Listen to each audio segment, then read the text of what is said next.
doctor, mi nombre es Alba Quiñones, soy estudiante de la Universidad Estatal de Milagro de la carrera de Derecho en línea del cuarto semestre de la asignatura Penal 2. En esta tarde le doy las gracias por permitirme la oportunidad de concederme esta entrevista. El contexto de esta entrevista es el delito de la pornografía infantil dentro del contexto del Código Integral Penal del Ecuador. Bienvenido, doctor. La primera pregunta es, ¿cuál es su experiencia laboral en el ámbito penal, especialmente en casos relacionados con pornografía infantil? Muchas gracias. Bueno, en lo que tiene que ver con mi experiencia laboral, yo solo he tenido un caso de pornografía infantil que lo llevé en mi etapa de defensor público en el año 2005 aproximadamente, en el cual me tocó colaborar como defensor en la audiencia de formulación de cargos que se había hecho inmediatamente después de la captura de estas personas, ya que hubo un proceso de investigación previa que llevó justamente la Policía Nacional a través de estos mecanismos de investigación reservada, que pues derivó en unos grupos de estudiantes de un colegio en el cual pues desde ahí comenzaban algunas de las fotografías y pues obviamente en algunos se incluía además material de niñas y niños.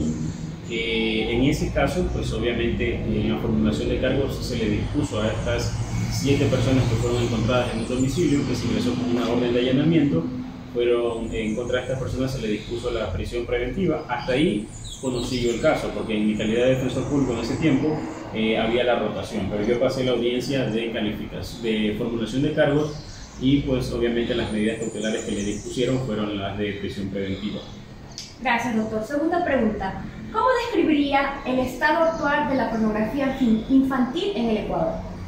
Bueno, yo creo que en el caso del Ecuador existe una descripción normativa del delito de pornografía que se produzca o en el cual estén involucrados niños, niñas y adolescentes.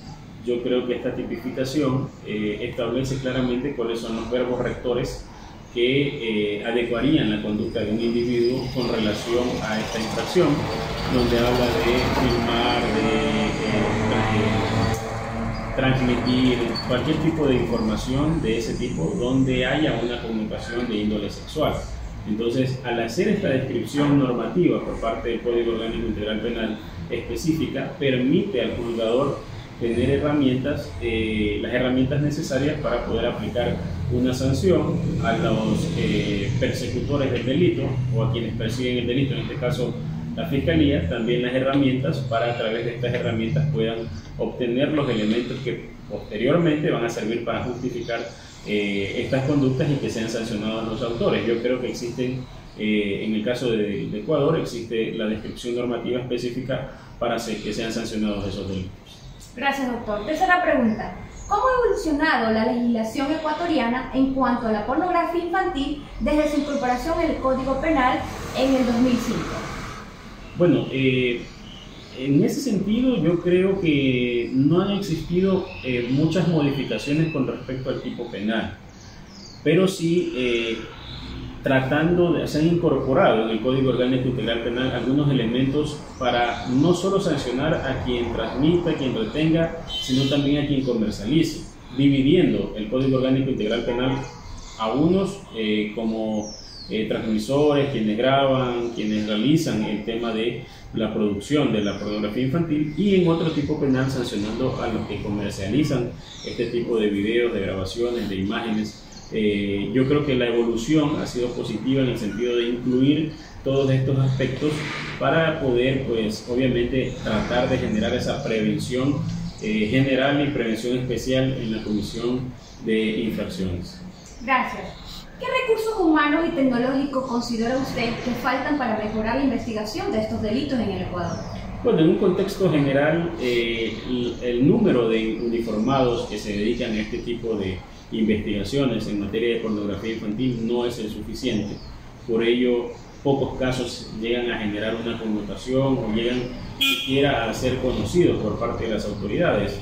Tienen que ser casos ya muy notorios, donde ha habido mucho descuido por parte de los autores, donde pues obviamente en esos casos se ha logrado establecer las sanciones o las investigaciones correspondientes. Me parece que en ese sentido si el Estado debería realizar una inversión mayor, primero para aumentar el número de agentes investigadores de estos tipos de delitos, así como la tecnología, la infraestructura, que ellos puedan realizar estas acciones de colaboradores infiltrándose en las organizaciones, porque siempre en este tipo de delitos son organizaciones criminales, a veces transnacionales, las que se dedican a ello, y por ende, pues obviamente si no existe la infraestructura, si no existe el material tecnológico, las computadoras, el número de agentes investigadores, no existe el suficiente número de agentes encubiertos que puedan formar parte o involucrarse en estas organizaciones para poder obtener la información certera y llegar a un procedimiento, pues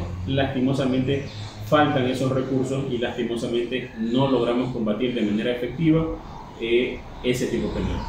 Gracias, doctor. La otra pregunta es, ¿cómo se tipifica este delito en el Código Integral Penal y cuáles son las sanciones que se aplican para este delito? Bueno, la pena privativa de la libertad es de 13 a 16 años de privación de libertad. El Código Orgánico Integral Penal habla de la persona que grabe, produzca, transmita material visual, audiovisual que tenga un contexto de desnudos o semidesnudos, que tenga una connotación sexual de niñas, niños, adolescentes. Es decir, establece cuáles son los verbos rectores, establece cuáles serían los posibles sujetos pasivos, en este caso niños, niñas, adolescentes, y pues obviamente el sujeto activo de la infracción sí puede ser cualquiera. En ese sentido, pues esa es la tipificación, esa es la descripción normativa que establece o es la carga de tipicidad que establece el Código Orgánico Integral Penal. Gracias. ¿Y cuáles serían las medidas preventivas para reducir la pornografía infantil en el Ecuador? Bueno, las medidas preventivas irían más en el sentido de las políticas públicas, de una educación de calidad, de una educación de calidad en las escuelas y colegios, de una educación en valores desde el hogar, donde los padres pues obviamente eduquen a sus hijos o a sus hijas en el sentido de no permitir que ninguna persona les fotografíe, les grabe o les realice ningún tipo de estos eventos de índole sexual para poder tener una grabación. Yo creo que más allá de solo el combate a través del Código Orgánico Integral Penal, estos casos deben también combatirse desde una educación en el hogar, una educación en la escuela, en el colegio, y que puedan los menores saber que ante cualquier tipo de requerimiento de un adulto que le pida hacer estos desnudos o semidesnudos, ellos tienen la alternativa de presentar la denuncia correspondiente para que se haga la investigación por parte de la policía y la fiscalía. Gracias. ¿Qué cambios legales o procedimientos recomendaría para mejorar la lucha contra la pornografía infantil en el Ecuador? Bueno, como decía antes, las normas están ahí, las normas están escritas, el procedimiento para seguir esas normas están inscritos y que para mí la inversión en infraestructura, la inversión desde el ámbito tecnológico, la inversión en mejor preparación o capacitación de parte del personal que realizan las investigaciones, es decir, los agentes investigadores de la policía, pudiera ayudarnos a conseguir mejores resultados. Creo que este tema de los agentes encubiertos que está en el Código Orgánico Integral Penal no es utilizado y que en este caso debería ser una premisa principal, ya que es difícil que una persona pueda brindar esa información de estas redes nacionales o transnacionales sin que pues obviamente no se haya infiltrado a alguien que pues esté del lado de la ley. Gracias, doctor. Como usted mencionó que este es un delito transnacional, ¿no? ¿Cómo se podría fortalecer la colaboración internacional para combatir este delito? Bueno, se han hecho varios tratados, varios convenios internacionales en los cuales se abarca el tema de la trata de personas con fines de explotación sexual. Dentro de esos fines de explotación sexual, en algunos de los casos, está este tema de la pornografía infantil, la difusión de este material audiovisual, visual, grabaciones, y pues obviamente lo que hacen los estados es, a través de estos convenios, permitir una interrelación entre la Policía Nacional, entre los organismos de administración de justicia y entre, pues obviamente, los organismos regionales de políticas públicas entre los estados, que pues, a través de estas políticas públicas se busca dar la logística y la infraestructura para que la Policía Nacional o las administraciones de justicia de cada uno de los sectores que pudiera, de los estados que pudiera estar involucrado o que está involucrado tengan la capacidad operativa para realizar este control, a pesar de que no sea dentro de su jurisdicción o competencia. Gracias, doctor. La última pregunta. ¿Qué papel juega la educación y la conciencia pública en la prevención de la pornografía infantil? Claro, un papel importante, un papel fundamental, como decía antes, este tema de la educación en valores desde el hogar y la educación de los maestros, la educación también, este tema de la pedagogía y de la forma en que los maestros llegan a sus alumnos, debe permitirnos también aprovechar ese momento en el que los alumnos se encuentran con los profesores para que estos revistan una capacitación y puedan, a través de esa capacitación, trasladar a los adolescentes o a los niños y niñas que pudieran verse involucrados en este tipo de infracciones, que darles las herramientas para que ellos sepan que tienen argumentos para negarse a hacer este tipo de videos o filmaciones, y que en caso pues también tengan la seguridad de que va a haber el respaldo de los adultos, el respaldo del Estado, el respaldo de la Policía Nacional y de todos los entes, en este caso de la Administración de Justicia, que pues van a servir o van a estar en beneficio de la protección y evitar que se afecte los derechos de estos niños, niñas y adolescentes con esta difusión o transmisión de imágenes de índole sexual.